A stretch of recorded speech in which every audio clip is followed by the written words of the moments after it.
Revenue is extremely important for every producer, क्योंकि revenue पे depend करता है प्रॉफिट का गेन। और ये वाला चैप्टर हम 3 अलग मार्केट फॉर्म्स के लिए रेवेन्यू को डिफाइन कर रहे हैं। यानी हम समझ रहे हैं कि परफेक्ट कंपटीशन में, मोनोपोली में और मोनोपोलिस्टिक कंपटीशन में रेवेन्यू का गेन क्या होता है। आज के वीडियो में हम 2 मार्केट फॉर्म्स यानी मोनोपोली और मोनोपोलिस्टिक कंपटीशन पे फोकस करेंगे। विल अंडरस्टैंड कि एआर यानी प्राइस कैसे बिहेव करता है इन मार्केट फॉर्म्स में, और मार्जिनल रेवेन्यू कैसे बिहेव करता है, टोटल रेवेन्यू कैसे बिहेव करता है, ये सब की डिटेलिंग आज की इस वीडियो में। Welcome everyone, you guys are watching eco world digital classes and this is microeconomic series for standard 11th. I am doing chapter number 8, I think. It's not 8, I think. It's 9. Sorry. It's chapter number 9, revenue. And like I said, हम monopoly समझेंगे कि monopoly का market form क्या है, फिर monopolistic competition समझेंगे और इनके कुछ basic detailing आज की वीडियो में कवर करेंगे। Okay, so let's begin. देखो, पहले तो ये बात मैं पहले भी क्लैरिफाई कर चुकी हूँ, but let me just reiterate this. What is a market form? एक मार्केट फॉर्म क्या होता है?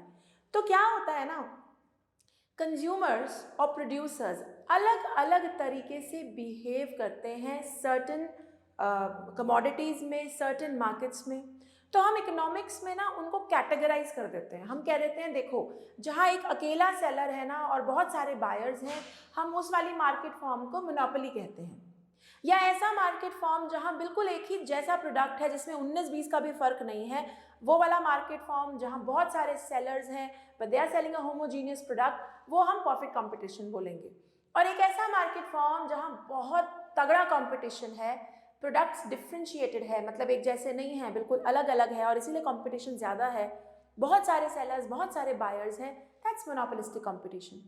अब अगर तुम मेरी बातों पर ध्यान दो, मैंने क्या कहा, अलग अलग behaviour patterns of producers end of consumers, और उसके बेसिस पे 4 अलग अलग मार्केट फॉर्म्स निकाले गए हैं, जिनमें से चौथा ओलिगोपोली हम मेन मार्केट फॉर्म्स में करते हैं, बट वो इस साल, सिर्फ इस साल सिलेबस में नहीं है। ओके, तो चलो, अब जब तुम रेवेन्यू की बात करते हो तो ऑब्वियसली तुम्हारा रेवेन्यू तुम्हारे मार्केट से इन्फ्लुएंस्ड है। तुम किस टाइप ऑफ मार्केट में बैठे हो, क्या तुम मोनोपोली में हो, क्या तुम सिंगल सेलर हो, तो तुम्हारा रेवेन्यू का गेम अलग होगा। क्या तुम एक ऐसे मार्केट में बैठे हो जहां बहुत तगड़ा कंपटीशन, बहुत सारे कॉम्पिटिटर्स हैं, तो तुम्हारा रेवेन्यू का गेम अलग होगा। इसी कारण से the chapter is read from different market forms point of view. तो परफेक्ट कंपटीशन को अलग पढ़ रहे हैं, we are doing monopoly in a different manner and we are doing monopolistic competition in a different manner, ठीक है ना। क्योंकि रेवेन्यू मतलब तुम्हारा सेल कितना हुआ। अगर तुमने 100 यूनिट्स बनाए, हर यूनिट को 10 रुपये पे बेचा, तो तुम्हारी टोटल सेल प्रोसीड्स कितनी है? 1000। अब ये डिपेंड करता है तुम्हारी प्राइस पे यानी एआर पे, और जो प्राइस है वो फर्दर डिपेंड करती है कि आप किस मार्केट फॉर्म में बैठे हुए हैं। You are getting my point? तो चलो अब समझते हैं पहला मार्केट फॉर्म जो आज की वीडियो में करना है, which is monopoly. Monopoly comes from the word monopoly. Mono means अकेला, एक अकेला बेचारा सोल्जर चला हुआ है। So monopoly is a market form जहां सिंगल सेलर होता है, एक सेलर होता है और बहुत सारे बायर्स होते हैं। अब आसानी से कई बार बच्चों को समझ ही नहीं आता, लेकिन आप मोनोपोली कहीं भी देख सकते हैं। एग्जाम्पल के तौर पे Indian railways is a government monopoly. अब जब मैंने ये बात बोली, साथ ही मैं ये बात बोल रही हूँ कि इंडियन रेलवेज का कोई कॉम्पिटिटर तुम जानते हो देश में है? कोई प्राइवेट प्लेयर, कोई और रेलवेज इंडिया में चलती हूँ? नहीं ना, सरकारी है इंडियन रेलवेज, गवर्नमेंट चलाती है और एक ही सेलर है, देयरफॉर इट्स अ मोनोपोली। है सरकारी, it's government monopoly, but it's a monopoly.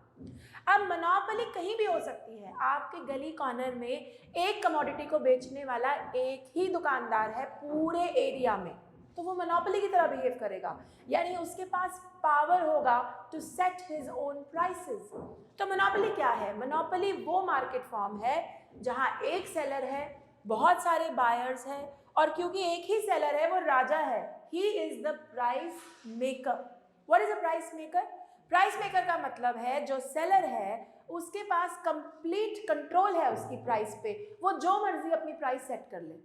अब कई बार बच्चे पूछते हैं कि अरे मैम, प्रोड्यूसर ही तो प्राइस सेट करता है, तो मोनोपोली में क्या अलग है? यू आर राइट, प्रोड्यूसर ही प्राइस सेट करता है हर कमोडिटी का, बट प्रोड्यूसर अपनी मार्केट को इग्नोर करके प्राइस नहीं सेट कर सकता। अगर मैं एक ऐसे मार्केट में बैठी हूँ जो हाईली कॉम्पिटिटिव है, हाईली इलास्टिक है, यानी बहुत कंपटीशन है, तो मैं बहुत ज़्यादा हाई रेट नहीं रख सकती, मारी जाऊंगी, है ना। सिमिलरली अगर मैं परफेक्ट कंपटीशन में बैठी हूँ, वो तो तगड़ा ही कंपटीशन है, सारे ही एक चीज़ बेच रहे हैं, तब तो मैं रेट बढ़ा भी नहीं सकती, घटा भी नहीं सकती। तो बचा क्या? सीन क्या है, मोनोपोली में आप राजा है, you are a single seller, you can do whatever you want to do with your prices, क्योंकि कोई कंपटीशन नहीं है, आपका जो कंज्यूमर है वो कहीं और नहीं जाने वाला। इसी कारण से in a monopoly a seller is a price maker. याद रखेंगे? ग्रेट। अब आओ आगे, अब अंडरस्टैंड करते हैं कि इस मार्केट फॉर्म का AR या प्राइस और TR कैसे बिहेव करता है। Let's understand this. देखो, आउटपुट 1 2 3 4 5 6 7 8 9, AR या प्राइस 10 9 8 7 6 5 4 3 2, और TR कैसे निकाला? AR इंटू Q करके, तो 10 18 24 28 30 30, देख रहे हो। अब सवाल ये उठता है, और ये सवाल आपके दिमाग में अभी तक आ जाना चाहिए था, कि अगर जो मोनोपोलिस्ट है वो प्राइसेस को कंट्रोल करता है, तो भाई ऐसा क्यों है कि उसकी प्राइसेस घटती जा रही हैं, वो कम रेट पे क्यों बेच रहा है?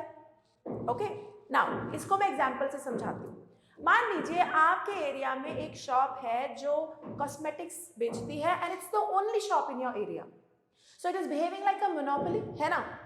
अब मान लो कोई चीज है जो आपको पता है 150 की है, बट वो 300 की बेच रहे हैं, फाइन इनफ। आप सोच रहे हैं कि ठीक है यार, 150 की चीज 300 की बेच रहा है, मोनोपोलिस्ट है, सिंगल सेलर है, कोई बात नहीं, बेचने दो।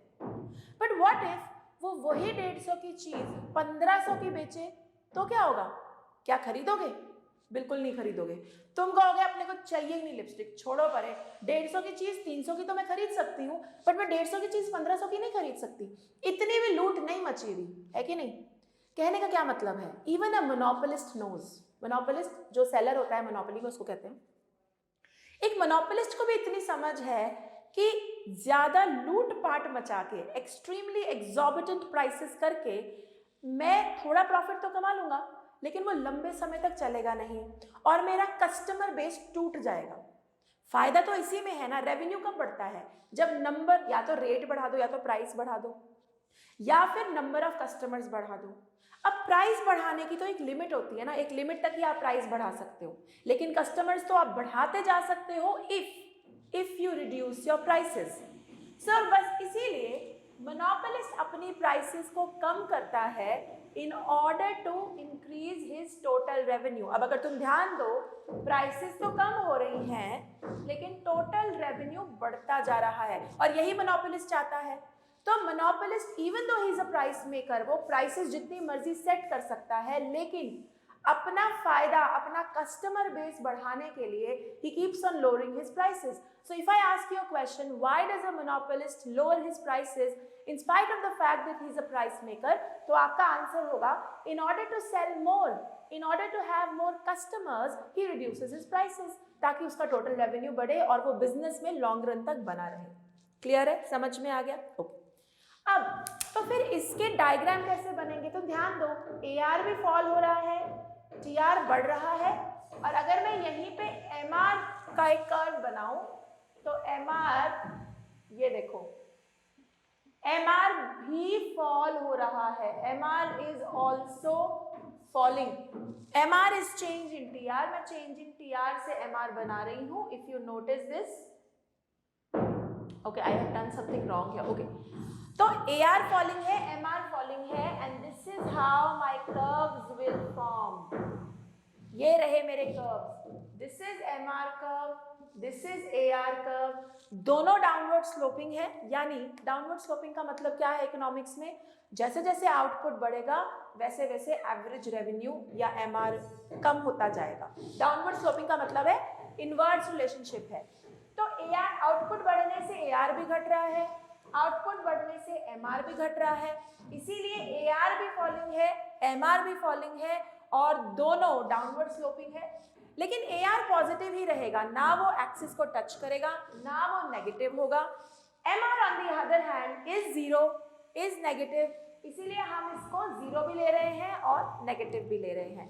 That is how your AR and MR curves come out. Okay, अब TR की बात करते हैं.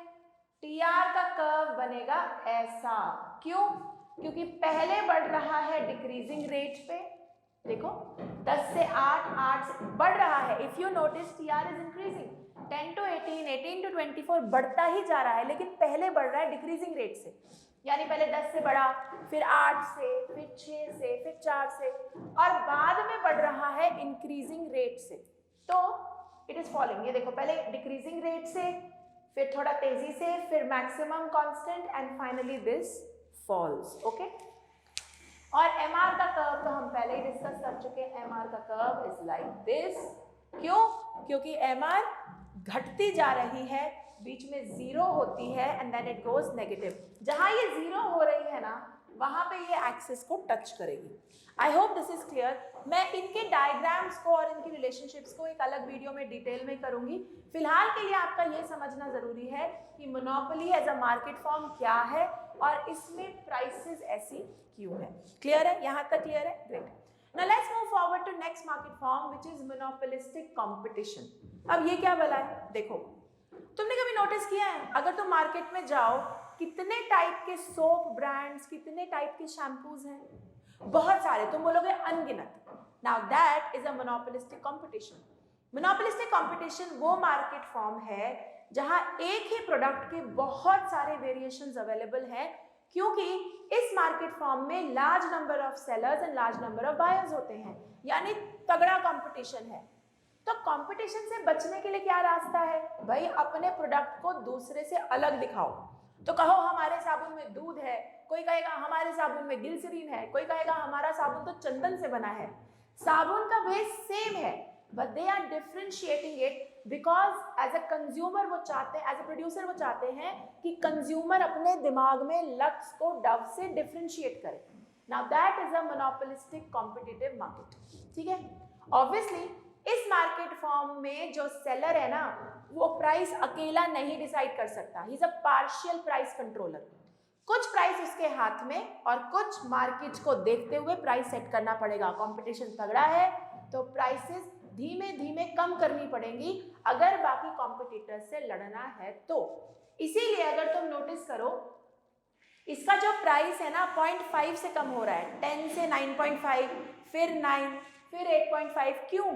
क्योंकि कंपटीशन चल रहा है. उसने 0.25 काटा मेरे कॉम्पिटिटर ने, तो मैं भी 0.25 ही काटूंगा या 0.5 काटूंगा.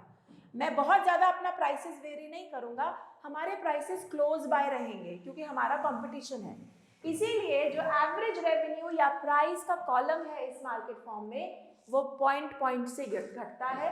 And as a result of it जो इसका एवरेज रेवेन्यू और मार्जिनल रेवेन्यू कर्व है वो भी बिल्कुल ऐसा ही बनता है जैसा मोनोपोली का है. मोनोपोली का AR और MR कर्व डाउनवर्ड स्लोपिंग है, जिसका सीधा मतलब है कि जब भी आउटपुट बढ़ता है ये कर्व्स फॉल करते हैं. मोनोपोलिस्टिक कंपटीशन में भी यही है. आउटपुट बढ़ाने के लिए, नंबर ऑफ कस्टमर्स बढ़ाने के लिए आपको अपनी प्राइसेस कम करनी पड़ेंगी. तो यानी आपका AR और MR कर्व डाउनवर्ड स्लोपिंग ही होगा. बिल्कुल सेम डायग्राम बनता है. अगर आपको अलग से आ जाए मार्केट फॉर्म, आपको यही डायग्राम वापस बनाना है. ओके. रही TR की बात, TR का भी डायग्राम एब्सोल्युटली सेम बढ़ता है. वही ये पहले डिक्रीजिंग रेट से बढ़ता है, फिर मैक्सिमम कांस्टेंट होता है, फिर घट जाता है. बिल्कुल यही चीज आपको यहाँ पे भी डायग्राम में बनानी है. दिमाग में क्या रखना है? दिमाग में सिर्फ ये रखना है कि मोनोपोली में प्राइस जो घटती है वो 1-1 रुपए से घटती है, क्योंकि कोई कंपटीशन नहीं है. हम राजा हैं. मैं तो इसलिए रिड्यूस कर रही हूँ अपनी प्राइसेस ताकि मेरा कस्टमर बेस बढ़े. लेकिन मोनोपोलिस्टिक कंपटीशन में जो मेरी प्राइसेस कम हो रही हैं, ये पॉइंट से कम हो रही हैं. क्यों? क्योंकि मेरे 10 कॉम्पिटिटर हैं और मैं हर किसी को देख के अपना प्राइस कम कर रही हूँ. अकॉर्डिंगली मेरा AR या एवरेज रेवेन्यू इम्पैक्ट होगा और तभी मेरा टोटल रेवेन्यू भी इम्पैक्ट होगा. ठीक है. आई होप आपको basics of AR, MR and TR in these market forms clear है. ये मार्केट फॉर्म्स क्या हैं ये क्लैरिटी है. अब इन्हीं मार्केट फॉर्म्स के बेसिस पे रिलेशनशिप्स करेंगे इन दोनों मार्केट फॉर्म के AR, MR, TR के in next video, and we'll also understand how to write them well in detail. Okay? If you guys are watching me on YouTube, do not forget to share, subscribe, comment and like. Till then, take care. Bye bye.